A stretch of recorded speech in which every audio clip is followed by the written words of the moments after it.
Bandwidth and signal frequency. आज हम फिर से फोरोजन की बुक की पीपीटी लाए हैं और यहाँ पर हम पढ़ रहे हैं कि बैंडविड्थ क्या है। The bandwidth of a composite signal is the difference between the highest and the lowest frequencies contained in the signal. तो किसी भी कंपोजिट सिग्नल की में बैंडविड्थ उसकी हाईएस्ट फ्रीक्वेंसी और लोएस्ट फ्रीक्वेंसी का डिफरेंस होता है। उनके दोनों के बीच हाईएस्ट फ्रीक्वेंसी और लोएस्ट फ्रीक्वेंसी उन दोनों के बीच का जो डिफरेंस के बीच जो लाई करता है that is the bandwidth. Figure दिखाया गया है the bandwidth of periodic and non periodic composite signals. अब ऊपर जो पिक्चर आप देख पा रहे हैं ए में बैंडविड्थ ऑफ पीरियोडिक सिग्नल है, जबकि बी में आप देख पा रहे हैं कि bandwidth of a non periodic signal दी गया है। तो अगर हम उस पर जूम करते हैं तो देखिए ऊपर वाला हम देखते हैं ये। तो पहले हम देखते हैं bandwidth of the periodic signal. तो यहाँ पर आप देख पा रहे हैं वाई एक्सिस वो एम्पलीट्यूड दिया और एक्स एक्सिस फ्रीक्वेंसी दी हुई है। तो जो सबसे कम फ्रीक्वेंसी 1000 है और सबसे मैक्सिमम फ्रीक्वेंसी 5000 है। तो बैंडविड्थ बराबर 5000 माइनस 1000 बराबर 4000 हर्ट्ज। इस प्रकार से पीरियोडिक सिग्नल की फ्रीक्वेंसी बैंडविड्थ निकाली जाती है। अब हम नीचे आते हैं। अब बैंडविड्थ और नॉन पीरियोडिक सिग्नल, जहाँ भी वाई एक्सिस को एम्पलीट्यूड दिया है और एक्स एक्सिस फ्रीक्वेंसी दी है, तो मिनिमम 1000 और मैक्सिमम फ्रीक्वेंसी 5000 है। तो इसमें भी फ्रीक्वेंसी 5000 माई 4000 हर्ट्ज आता है।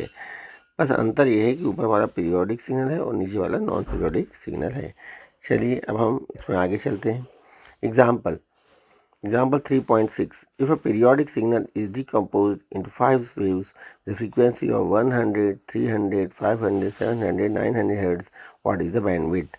Draw the spectrum assuming all the components have a maximum amplitude of 10 volts.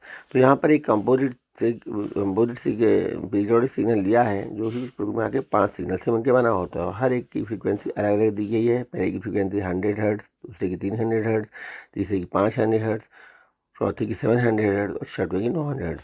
तो अब इस केस में बैंडविड्थ क्या होगी? Let F H be the highest frequency, F H highest frequency हो गई और F L is the lowest frequency.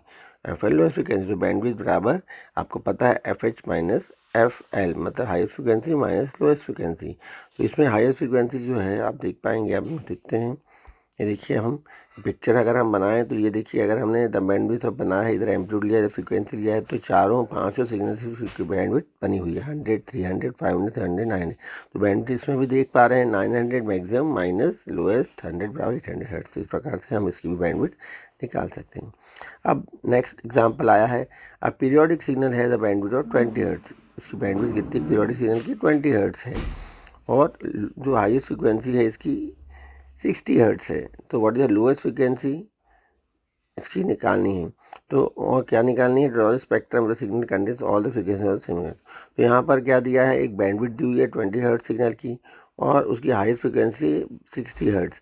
तो आपको क्या निकालनी है? Lowest hertz. तो आपको पता है कि क्या होता है, देखिए पिक्चर हम देखते रहे।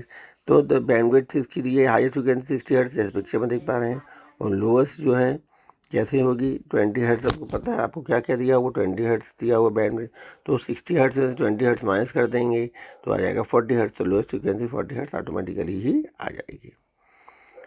अब एक और example, a non periodic composite signal has a bandwidth of 200 kilohertz with a middle frequency of 140 kilohertz and a peak amplitude of 20 kilohertz. The two extreme frequencies have an amplitude of 0. Draw the frequency domain of signal.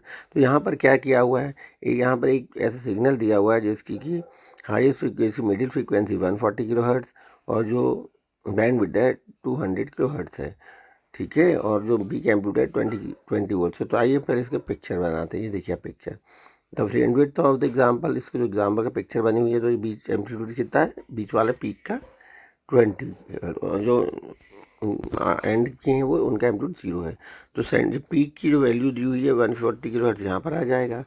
अब left की निकालनी है तो कैसे निकालेंगे, पहले उसका bandwidth कितनी दी हुई है, बैंडविड्थ आप देख पाएंगे यहाँ पर दी हुई है 200। तो इसका आधा आधा दोनों साइड आएगा, लेफ्ट में भी आधा, इसका 140 हर्ट्ज आधा 100 किलो हर्ट्ज लेफ्ट साइड में और 100 किलो हर्ट्ज राइट में। तो 140 किलो हर्ट्ज 100 हर्ट्ज लेफ्ट करेंगे तो 40 किलो हर्ट्ज लोएस्ट फ्रिक्वेंसी आएगी और 140 किलो से प्लस 100 हर्ट्ज करेंगे तो 240 किलो हर्ट्ज आएगा। तो इस प्रकार से हम फाइंड आउट कर